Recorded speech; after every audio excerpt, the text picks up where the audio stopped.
وما تفعلوا من خیر یعلمہ اللہ، جو کچھ تم بھلائی کرو گے اللہ اسے خوب جانتا ہے۔ وتزودوا، اور سامان سفر ساتھ لے جاؤ۔ فإن خیر الزاد التقوی، کہ سب سے بہتر توشہ پرہیزگاری ہے۔ یمن کے لوگ جب حج پر جاتے تھے تو سامان سفر اپنے ساتھ لے کر نہیں جاتے تھے۔ جب ان سے کہا جاتا تو وہ کہتے ہم اللہ پر بھروسہ کرنے والے ہیں، لیکن پھر صبر نہ ہو سکتا اور لوگوں سے بھیک مانگتے، اور بسا اوقات ضرورت محسوس ہوتی تو چوری بھی کر لیتے، غصب بھی کر لیتے۔ تو فرمایا کہ تقوی یہ بہترین سامان سفر ہے۔ سوال کرنا، چوریاں کرنا، غصب کرنا یہ تقوی کے خلاف ہے۔ تو جو ضرورت کی چیزیں ہیں وہ ساتھ لے کر جاؤ اور پھر اللہ پر بھروسہ کرو۔ تو ہمیں بھی چاہیے کہ جب ہم حج عمرے کے سفر پر جائیں تو کوشش کریں کہ اپنی ضرورت کی ساری چیزیں ساتھ رکھیں۔ صدر الشریعہ بدر الطریقہ حضرت علامہ مولانا مفتی امجد علی خان علیہ الرحمہ نے کتاب بحر شریعت میں بات لکھی، اور اعلی حضرت امام اہل سنت نے بھی انوار البشارہ میں یہ بات لکھی کہ جب حج کے سفر پر جائے تو لوگوں کی ضرورت کی کچھ چیزیں زائد اپنے ساتھ رکھے اور لوگوں کی ضرورتیں پورا کرتا رہے۔ یہ حج مقبول کی نشانی ہے، یعنی ایسی چیزیں جن کا وزن کم ہوتا ہے اور لوگوں کو ضرورت پڑتی رہتی ہے تو وہ کچھ زائد رکھ لیں تاکہ لوگوں کی امداد ہو اور ان کی ضروریات پوری ہوں، تاکہ ہمارا حج بھی مقبول ہو۔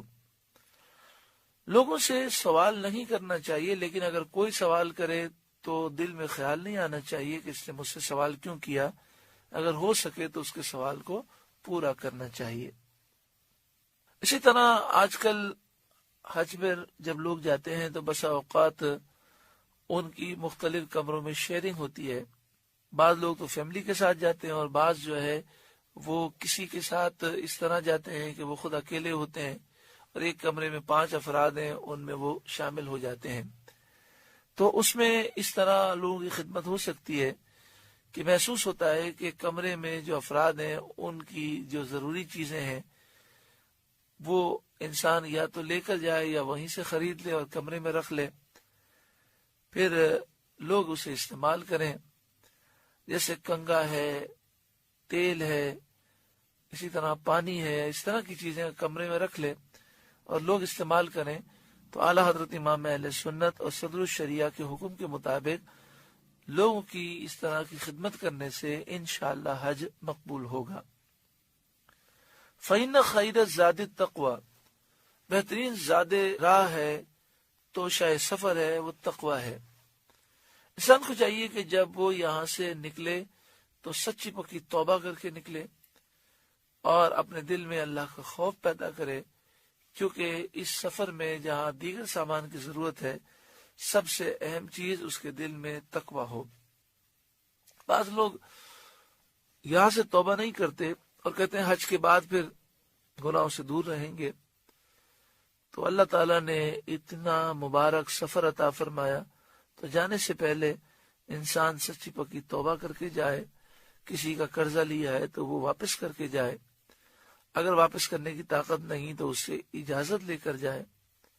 کسی کا مال ناجائز طریقے سے لیا ہے تو اسے واپس کرے، کسی پہ ظلم کیا ہے یا دیگر معاملات کیے ہیں، دل آزاری کی ہے تو اسے معافی مانگ کر اور صلح و صفائی کر کے جائے۔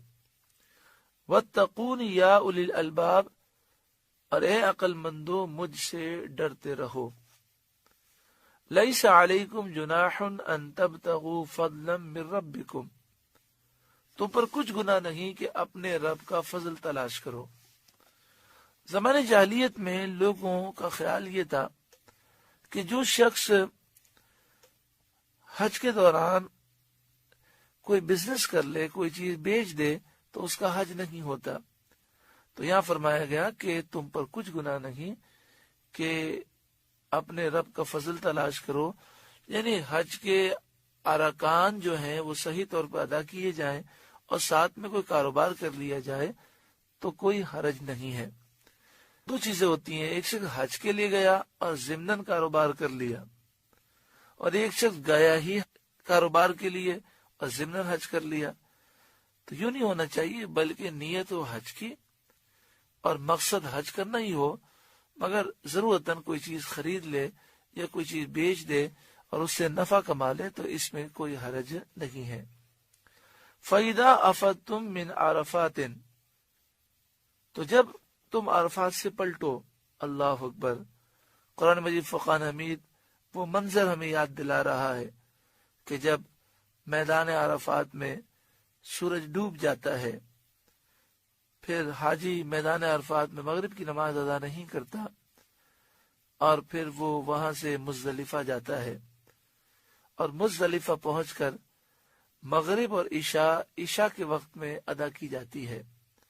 اس کا طریقہ کار یہ ہوتا ہے کہ اذان دی جاتی ہے، اقامت کہی جاتی ہے، اور سب سے پہلے مغرب کے 3 فرض پڑھے جاتے ہیں، اور پھر فوراً جیسے ہی سلام پھیرتے ہیں فوراً کھڑے ہو جاتے ہیں اور عشاء کے فرض پڑھتے ہیں، پھر مغرب کی سنتیں، پھر عشاء کی سنتیں، وتر، نوافل وغیرہ پڑھے جاتے ہیں۔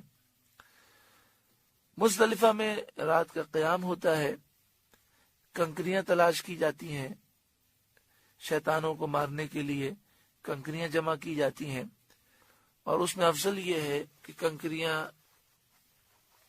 کھجور کی گٹلی کی سائز کی ہوں اور انہیں لے کر دھو لیا جائے اور دھونے کے بعد سکھا لیا جائے اور اپنے پاس محفوظ رکھا جائے۔ جسے 12 تک رمی کرنی ہو تو اسے چاہیے کہ وہ 49 کنکریاں جمع کر لے، اور جسے 13 کی بھی رمی کرنی ہو تو اسے چاہیے کہ وہ 70 کنکریاں جمع کر لے۔ کچھ زائد رکھ لیں تو بہت اچھا ہے۔ پھر کچھ آرام کرنا چاہیں تو آرام کر لیں، تہجد کے لیے اٹھ جائیں، ورنہ کم از کم فجر وقت میں ادا کریں۔ وہاں رش ہوتا ہے تو کچھ جلدی اٹھیں اور وضو کر کے فجر کی نماز وقت میں ادا کر کے، وہاں افضل یہ ہوتا ہے کہ فجر کی نماز اول وقت میں ادا کریں، جیسے ہی فجر کا وقت شروع ہو فجر کی نماز پڑھ لی جائے، اور پھر فجر کا جو پورا وقت ہے اس میں اللہ تعالیٰ کا ذکر کیا جائے، دعائیں مانگی جائیں کہ یہ قبولیت دعا کا اہم وقت ہے۔ اور پھر جب سورج نکلنے کے قریب ہو تو پھر وہاں سے حجاج مزدلفہ سے مینا کی طرف روانہ ہوتے ہیں، لیکن اگر کوئی فجر کی نماز پڑھ کر فوراً نکلنا چاہے تو اس کی بھی اجازت ہے۔ یہ چند باتیں عرض کی گئیں جسے سن کر مزدلفہ کی یاد آتی ہے۔ فَإِذَا أَفَضْتُم مِّنْ عَرَفَاتٍ، تو جب تم عرفات سے پلٹو، فَاذْكُرُوا اللَّهَ عِندَ الْمَشْعَرِ الْحَرَامِ، تو اللہ کو یاد کرو مشعر حرام کے پاس۔ مشعر حرام کے پاس ایک مسجد بنی ہے، مسجد مشعر حرام۔ مزدلفہ میں جو مسجد موجود ہے یہ مشعر حرام کے قریب ہے، تو یہاں مراد عند المشعر الحرام سے مراد ہے میدان مزدلفہ میں اللہ کو یاد کرو، مغرب اور عشاء ملا کر ادا کرو اور اللہ کا ذکر کرو، فجر کی نماز ادا کرو۔